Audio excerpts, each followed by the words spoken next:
Hello students, welcome to this lecture on classical mechanics. The topic of this lecture is constraints. In this lecture, we are going to study the definition of constraints and we shall understand the definition of constraints with few examples. The first example is, the definition of constraint is the limitations or geometrical restrictions on the motion of a particle or system of particles are known as constraints and the motion is called a constrained motion. The coordinates and velocity have to satisfy some equations called constraint equations. So let us understand this definition with few examples. The first example is motion of gas molecules in a container is restricted by the walls of the container. Now let us understand this. Suppose if we have a container in which gas molecules are there. Now if these gas molecules want to travel wherever they want, they can't do that.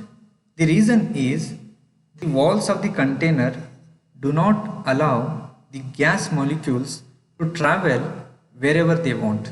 So therefore, these are the constraints, these are the limitations, or these are the geometrical restrictions on the motion of the gas molecules. So that's why the constraints in this example are the containers, the walls of the container. So this is the first example. Let us see one more example. The second example is beads of an abacus are constrained in one dimension by the supporting wires.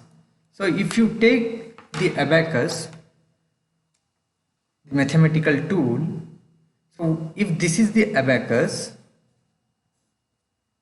and these are the supporting wires, now the beads, if they want to move wherever they want, they can't do that. The reason is the supporting wires do not allow the beads to travel wherever they want. So for the beads, the constraints are the supporting wires. So that was the second example. Let us understand this with one more example. Rigid body. So the definition of a rigid body is, in a rigid body, the distance between any two particles is always constant. So for the particles on a rigid body, they can't travel wherever they want. The reason is that they have to satisfy the condition of the rigid body that the distance between any two particles on rigid body is constant. So that's why, so if you see here, for a rigid body, suppose I take a rigid body of irregular shape. So here, if I consider two particles, the distance between these two particles is always constant.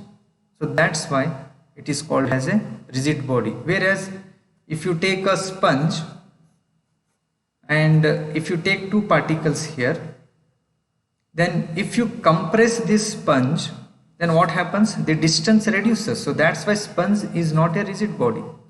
So this condition that the distance between two particles has to be constant is the constraint in the case of a rigid body. Now let us take one more example. So the motion of bob of a simple pendulum.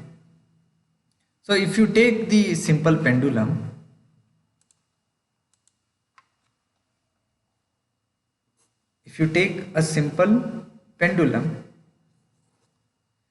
so this bob of the simple pendulum cannot move wherever it wants. It has to follow certain path. Then who is making this bob to follow a certain path? Who is restricting it to not have a free motion, this string. So whatever the string we have, that is restricting this bob to move wherever it wants. So that's why in the case of a simple pendulum, for the motion of bob, the restriction is this one, the string. So that was the fourth example for understanding constraints. So a very simple topic, the constraints. So what can be the questions on this simple topic is, what are constraints? Give examples. So it can be a 2 marks question. In the next lecture, we shall see what are the types of constraints, and we will see the examples for each type of constraints.